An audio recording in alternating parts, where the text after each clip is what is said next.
आज की इस वीडियो में प्यारे बच्चों, हम आज नौवीं इस वीडियो कक्षा के में नवीं गणित का कक्षा फर्स्ट के चैप्टर पढ़ेंगे, गणित के जिसका चैप्टर नाम में है संख्या संख्या पद्धति, पद्धति या नंबर सिस्टम। नंबर सिस्टम इसका इंग्लिश में बोलते हैं। ठीक है, इस चैप्टर में सबसे पहली परिभाषा आती है कि सम प्राकृत संख्या किसे कहते हैं। वैकल्पिक संख्या किसे कहते हैं।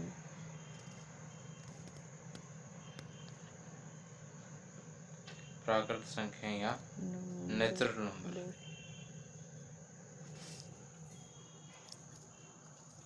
प्राकृत संख्या या नेचुरल नंबर्स किसे कहते हैं। जो गिनती वाली संख्याएं हैं, 1, 2, 3, 4, 5, 6 आदि, ये संख्याएं प्राकृत संख्याएं या नेचुरल नंबर्स कहलाती हैं। उसके बाद आता है पूर्ण संख्याएं।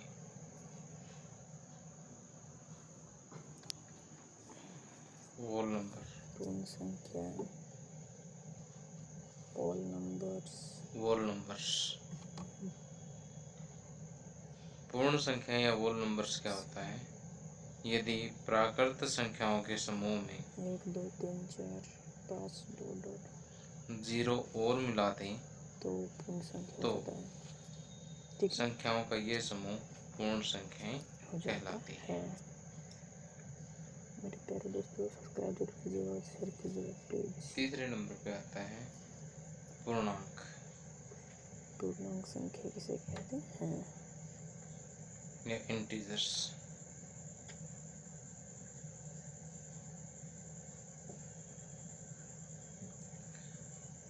अब यदि पूर्ण संख्याओं के समूह में 1, 2, 3, 0, 1, 2, 3, 4, 5, 6 का प्राकृत संख्याओं का ऋणात्मक अर्थात -1, -2, -3 आदि संख्याएं और मिला दें तो पूर्णांक कहलाता है। ये संख्याएं पूर्णांक कहलाती हैं।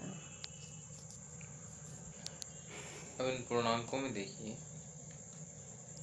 कि 0 से बड़े जो पूर्णांक हैं ये धनात्मक पूर्णांक कहलाते हैं। उधर वाले ऋणात्मक कहलाते हैं, इधर वाले और 0 से छोटे ऋणात्मक पूर्णांक हैं।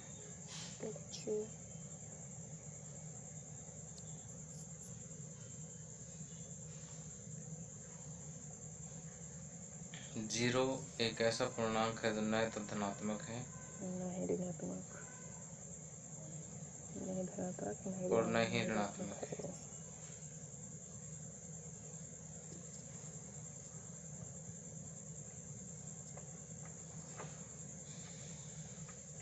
अब यहाँ से अगर हम इन 3 प्रकार की संख्याओं को देखें तो देखिए 1, 2, 3, 4, 5 आदि जितनी भी प्राकृत संख्याएं हैं वो पूर्ण संख्याएं भी हैं, लेकिन सभी पूर्ण संख्याएं प्राकृत नहीं है, क्योंकि 0 एक ऐसी पूर्ण संख्या है जो कि प्राकृत संख्या नहीं है।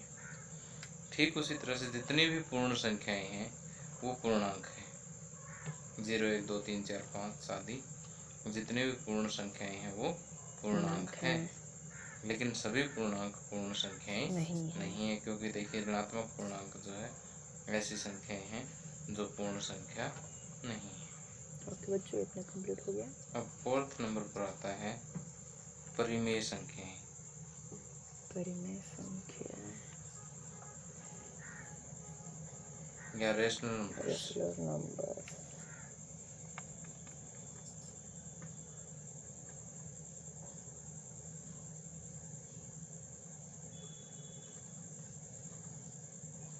परिमेय संख्याएं या रेशनल नंबर्स क्या होते हैं कि जो संख्याएं p/q के रूप में लिखी जाए और जहां q 0 ना हो ऐसी संख्याएं परिमेय संख्याएं या रेशनल नंबर्स कहलाती हैं। उदाहरण के लिए 3/4, 5/7, 1/2, 7/3।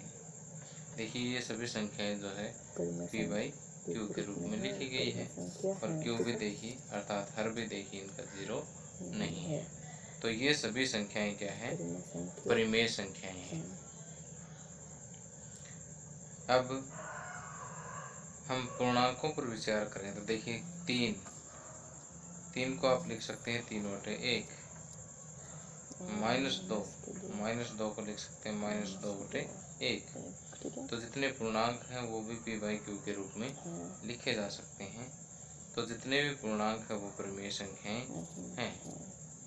लेकिन सोचिए, क्या सभी परिमेय संख्याएं पूर्णांक हैं?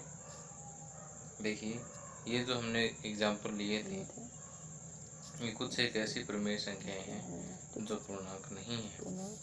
तो हम जैसे ऊपर डिस्कस किया था उसी तरह से ये भी कह सकते हैं कि जितने भी पूर्णांक हैं वो परिमेय संख्याएं हैं और सभी परिमेय संख्याएं पूर्णांक नहीं है। अब एनसीईआरटी बुक का उदाहरण नंबर 1 देखिए। नीचे दिए गए कथन सत्य हैं या असत्य, कारण के साथ अपने उत्तर दीजिए। फर्स्ट है, प्रत्येक पूर्ण संख्या एक प्राकृत संख्या होती है। देखिए, हमें बताना है कि ये कथन सत्य है या असत्य। प्रत्येक पूर्ण संख्या एक प्राकृत संख्या होती है। देखिए, ये पूर्ण संख्याएं हैं और ये प्राकृत संख्याएं हैं।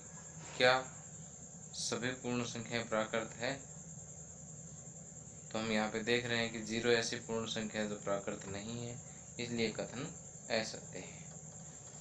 तो हम लिखेंगे असत्य। उदाहरण नंबर 1 के फर्स्ट पार्ट को हम ये कहेंगे कि यह कथन असत्य है। असत्य है, कथन असत्य है। दूसरा नंबर देखिएगा दोस्तों। क्योंकि 0 एक पूर्ण संख्या है परंतु प्राकृत संख्या नहीं है।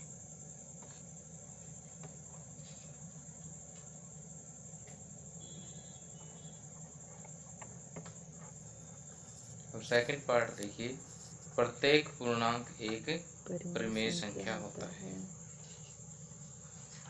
यहाँ देखिए कि जैसे हमने अभी डिस्कस किया था कि प्रत्येक पूर्णांक को हम p/q के रूप में लिख सकते हैं, इसलिए प्रत्येक पूर्णांक एक परिमेय संख्या होता है। तो हम कह सकते हैं कि यह कथन सत्य है, क्योंकि प्रत्येक पूर्णांक को p/q के रूप में लिखा जा सकता है। यहाँ पे लिखेंगे हम, यह कथन सत्य है क्योंकि p/q के रूप में प्रत्येक पूर्णांक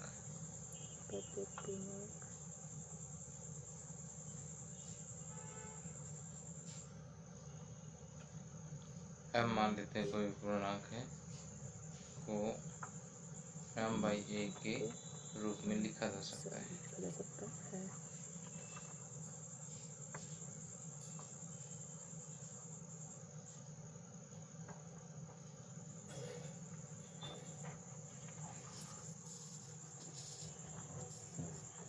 इसलिए प्रत्येक पूर्णांक एक परिमेय संख्या है।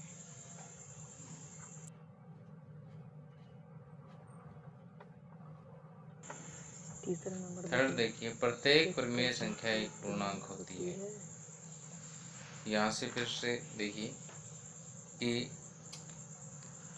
कुछ एक परिमेय संख्या तो पूर्णांक होती है, लेकिन प्रत्येक परिमेय संख्या जैसे 7/3 परिमेय संख्या तो है लेकिन पूर्णांक नहीं है। तो हम यहाँ पर कहेंगे कि यह कथन असत्य है।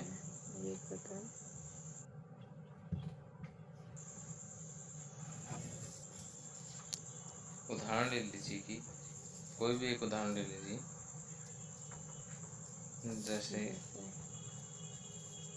3/5 एक परिमेय संख्या है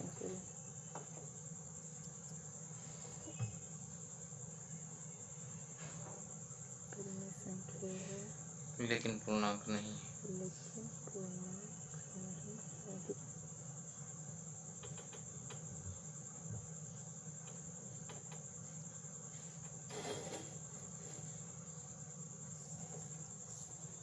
उदाहरण नंबर 2, 1 और 2 के बीच की 5 परिमेय संख्याएं ज्ञात कीजिए।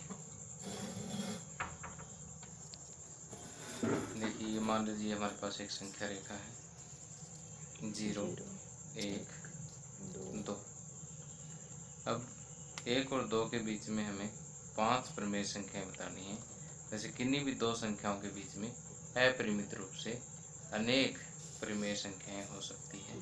ठीक है। तो जैसे हमें इसके बीच में 5 ही परिमेय संख्या बतानी है, तो 1 2 2 3 4 4 5 5। यहाँ से देखिए इसके 1 2 3 4 5 6 हिस्से हो गए हैं इस सेक्शन के। तो हमें जैसे 5 परिमेय संख्याएं ढूंढनी है, तो 5 + 1 6 हिस्से हो जाते हैं। तो हम 1 को लिखते हैं 1 बराबर 1 गुणा 6/6, और 2 को भी हम ऐसे करेंगे 2 गुणा में 6/6। तो ये हो गया 6/6, और ये हो गया 6 दूनी 12/6। तो 1 को हम लिख सकते हैं 6/6, और 2 को लिख सकते हैं 12/6। तो जब ये बिंदु 6/6 है और ये बिंदु 12/6 है, तो ये वाला बिंदु आ जाएगा 7/6। अगर ऐसे समझ नहीं आ रहा हो तो मैं थोड़ा सा इसको और पीछे से ले लेता हूँ। 1 2 3 4 5। तो देखिए 0 है, और 6 हिस्से की हमने 1 2 3 4 5 6। तो देखिए मैंने थोड़ा रफली ड्रा किया है, तो एग्जैक्ट स्केल में नहीं है, कोई बात नहीं, आप इसको वैसे समझ लीजिए कि ये जैसे 1/6 है, 2/6, 3/6, 4/6, 5/6। तो ये 6/6, 7/6, 8/6, 9/6, 10/6 और 11/6। तो देखिए 1 और 2 के बीच की जो परिमेय संख्या होगी वो 7/6, 8/6, 9/6, 10/6 और 11/6। तो अब देखिए इसे एग्ज़ाम में या अपनी नोटबुक पर कैसे लिखना है। तो आपने यहाँ पर 1 बराबर लिखना है कि जैसे आपने 5 परिमेय संख्या ढूंढनी है, तो 5 से 1 बढ़ा करके 1 गुणा में 6/6 अर्थात 6/6, और 2 को लिखेंगे 2 गुणा में 6/6, 6 दूनी 12/6। तो हम लिखेंगे 1 और 2 के बीच की परिमेय संख्या, 1 और 2 के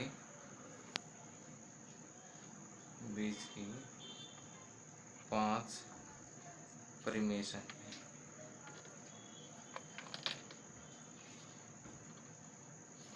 होगी। कौन कौन सी? 6 के बाद आता है 7, तो 7/6, 8/6, 9/6, 10/6, 11/6, 1 2 3 4 5। तो अगर आप यहाँ पर 6 से भी ज़्यादा हिस्से करते हैं तो भी देखिए आपको 5 से ज़्यादा संख्याएं मिल जाएगी, और अगर आप वो भी लिखते हैं तो भी गलत नहीं है, जिससे आप इसके 10 हिस्से भी कर सकते हैं, और इसी हिसाब से जो संख्या बीच में है उनमें से कोई भी 5 आप सिलेक्ट करके लिख सकते हैं। इस क्वेश्चन के अपरिमित रूप से अनेक आंसर हो सकते हैं। अब प्रश्नावली 1.1 के प्रश्नों को हल करेंगे।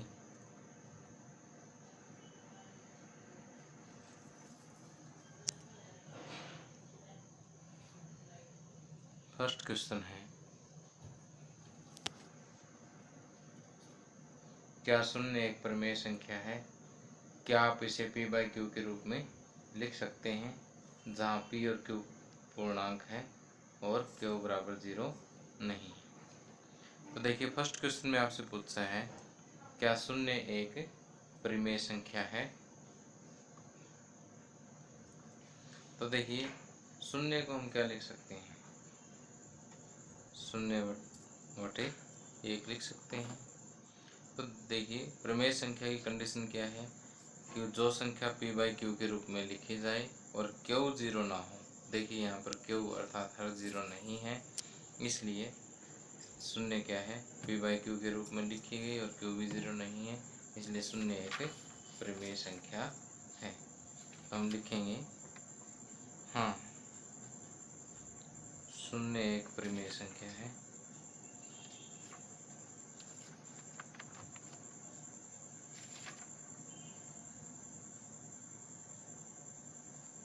क्योंकि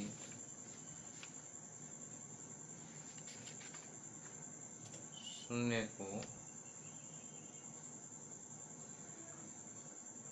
0/1 अर्थात P/Q के रूप में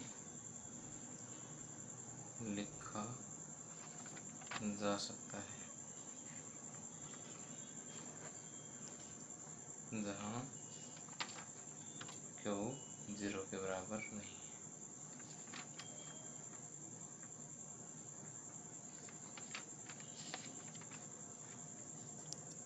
तो सेकंड सम, 3 और 4 के बीच की 6 परिमेय संख्याएं ज्ञात कीजिए। 3 और 4 के बीच की 6 परिमेय संख्याएं ज्ञात करनी है। तो 6 से एक अंक बढ़ा दीजिए, 6 + 1 7। तो इसको आप क्या करेंगे, 7 से गुणा और 7 से भाग। तो हम 3 को लिखेंगे 3 × 7 = 21/7 और 4 को लिखेंगे वही 7 से गुणा और 7 से भाग 28/7। तो 3 और 4 के बीच की 6 परिमेय संख्याएं, 3 और 4 के बीच की 6 परिमेय संख्याएं।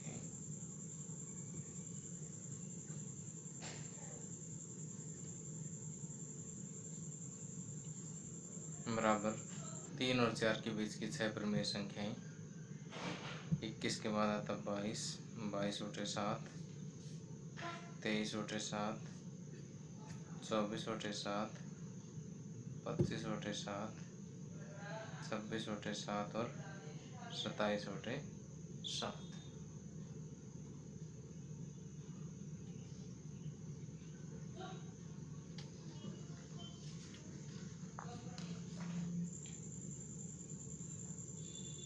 थर्ड क्वेश्चन है, 3/5 और 4/5 के बीच की 5 परिमेय संख्याएं लिखिए।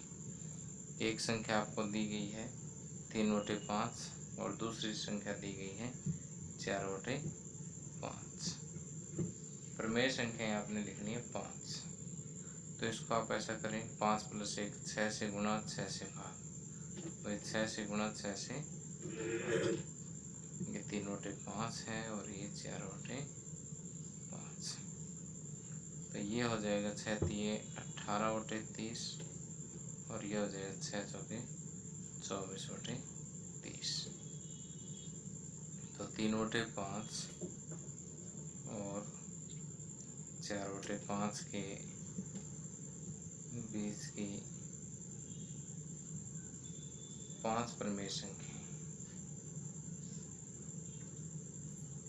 बराबर 18 के बाद आता है 19, 19/30, 20/30, 21/30, 22/30,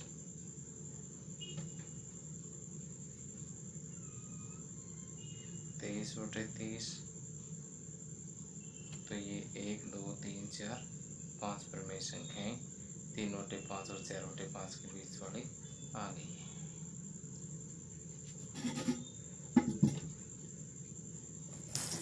अब इस एक्सरसाइज का लास्ट क्वेश्चन है, फोर्थ। नीचे दिए गए कथन सत्य हैं या असत्य, कारण के साथ अपने उत्तर दीजिए। प्रत्येक प्राकृत संख्या एक पूर्ण संख्या होती है।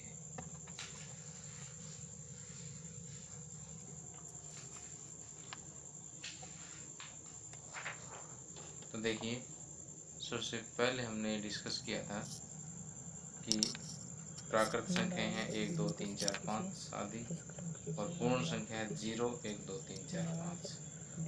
तो जितने भी प्राकृत संख्या हैं 1, 2, 3, 4, 5, वो देखिए पूर्ण संख्या भी है।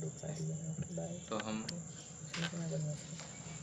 यहाँ पर फर्स्ट का आंसर लिखेंगे, यह कथन सत्य है।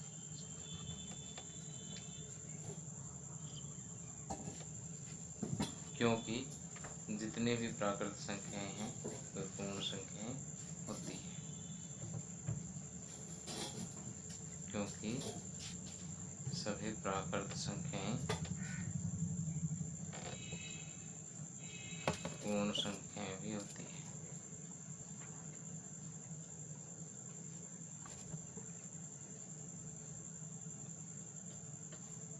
सेकंड, प्रत्येक पूर्णांक एक पूर्ण संख्या है।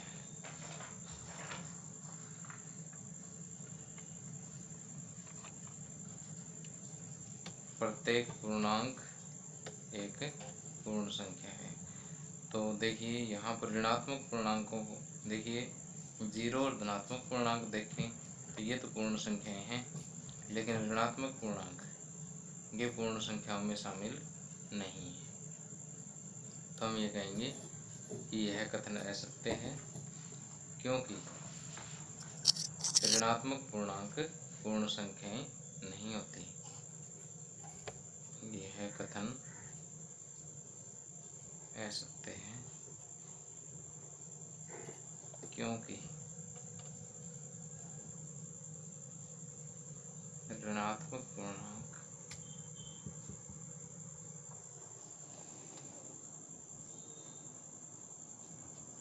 पूर्ण संख्याएं नहीं होती।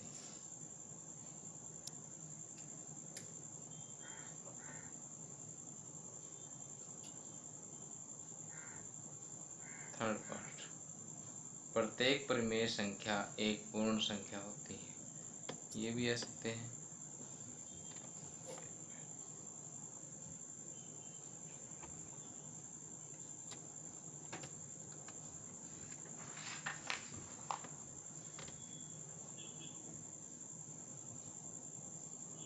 यहाँ से अगर हम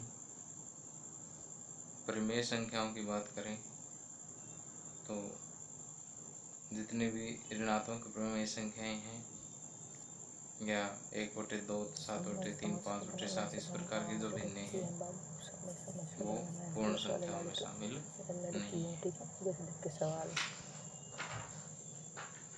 बस एक उदाहरण दे दीजिए, काफ़ी इसमें यह कथन असत्य है, क्योंकि कोई भी एग्जाम्पल उठा लीजिए, 1/2 एक परिमेय संख्या है, लेकिन पूर्ण संख्या नहीं है।